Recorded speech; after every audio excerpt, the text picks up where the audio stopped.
Assalamualaikum warahmatullahi wabarakatuh. Jadi di sini saya akan mempresentasikan kasus terkait skandal manipulasi data oleh Daihatsu.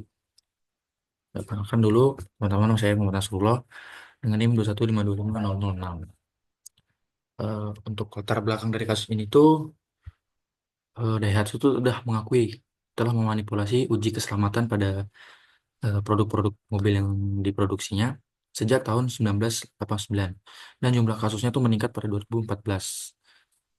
Terus pada pekan lalu itu Daihatsu mengumumkan sebuah komitmen pihak ketiga yang independen telah menemukan bukti-bukti kecurangan dalam pengujian keselamatan pada 64 model kendaraannya, termasuk yang dijual dengan merek Toyota.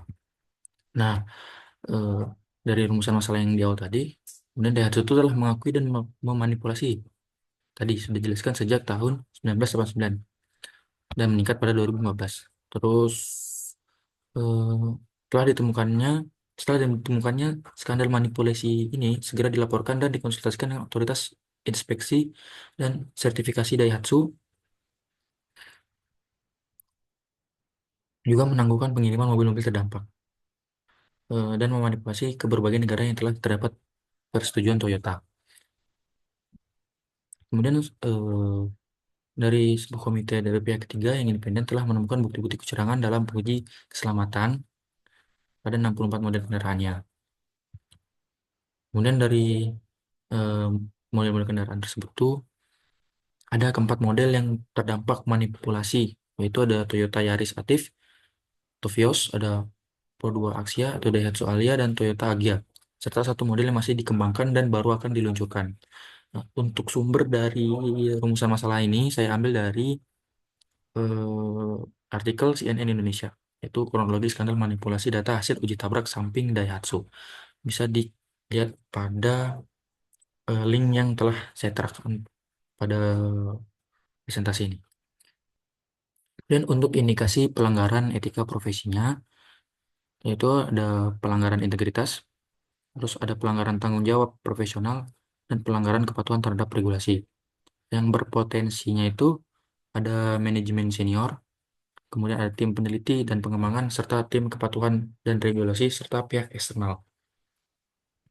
Kemudian untuk di manajemen seniornya sendiri tadi, itu karena mengapa manajemen senior ini berpotensi? Karena keputusan strategis seperti memanipulasi data biasanya melibatkan persetujuan atau setidaknya pengawasan dari tingkat manajerial atas.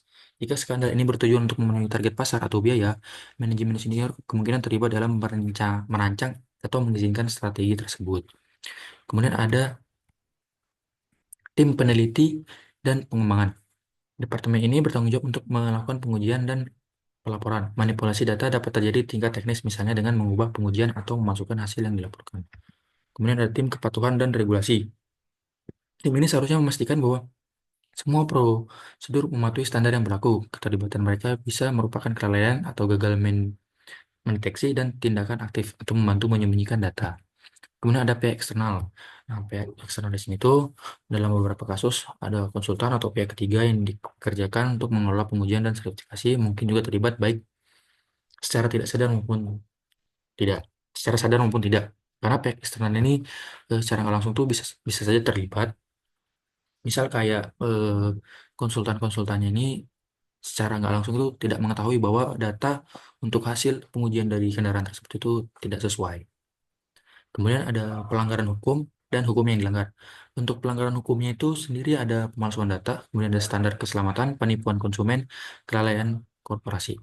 Kemudian hukum yang dilanggar itu ada Amerika Serikat, ada Federal Trade Commission Act pasal 5 yang melarang praktis bisnis curang atau penipu. Ada di Uni Eropa sendiri ada Regulation AC nomor 661 garis miring 2009 tentang persyaratan keselamatan kendaraan bermotor.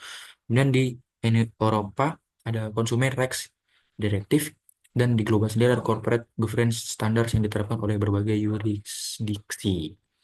Kemudian kode etik insinyurnya yang dilanggar itu adalah kesejahteraan publik atau public welfare, kejujuran dan integritas, honesty dan integrity, kemudian ada tanggung jawab dan profesional responsibility, kemudian ada kepatuhan terhadap hukum, kepentingan klien dan atasan, dan yang terakhir ada akuntabilitas dan transparansi.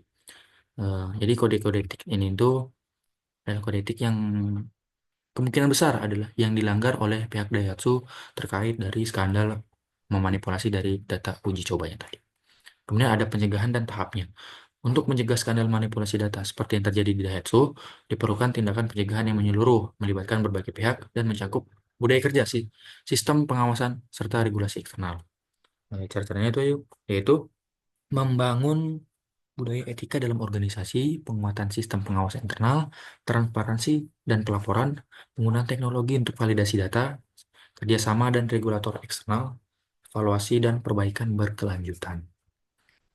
Kemudian pencegahan dan tahap yang selanjutnya yaitu untuk tahapannya itu mencegah pelanggaran seperti manipulasi data seharusnya dilakukan sejak proses bisnis dan terus diterapkan secara berkelanjutan di setiap tahap pengembangan, produksi, dan distribusi produk. Nah, tahapannya sini itu bisa saja di tahap perencanaan dan desain produk, kemudian bisa juga di tahap pengujian dan validasi, pada tahap produksi, pemasaran, dan komunikasi, distribusi, dan pasca penjualan. Karena dari tahap distribusi dan pasca penjualan ini kan bisa dilihat saja itu data-data dari hasil pengujian sebelum-sebelumnya, apakah sudah sesuai dengan standar yang sudah ditentukan. Kemudian ada tahap evaluasi dan perbaikan. Nah, semisal dari eh, ke 5 tahapan di atas itu terjadi miskomunikasi atau kelalaian, nah di tahap terakhir inilah yang menurut saya cukup penting yaitu evaluasi dan perbaikan. Karena dari tahap evaluasi ini kita bisa mengetahui eh, data mana saja yang dirasa tidak cukup atau tidak sesuai dengan standarnya, kemudian dilakukan perbaikan agar untuk produksi-produksi kendaraan di selanjutnya tidak mengalami pemanipulasian data atau data yang tidak seharusnya ada. Nah, jadi terima kasih atas perhatian dan kerjasamanya. Eh, Demikianlah yang dapat saya sampaikan untuk presentasi pada hari ini. Kurang lebihnya mohon maaf. Apabila ada salah kata, wabillahi taufiq wal hidayah. Wassalamualaikum warahmatullahi wabarakatuh.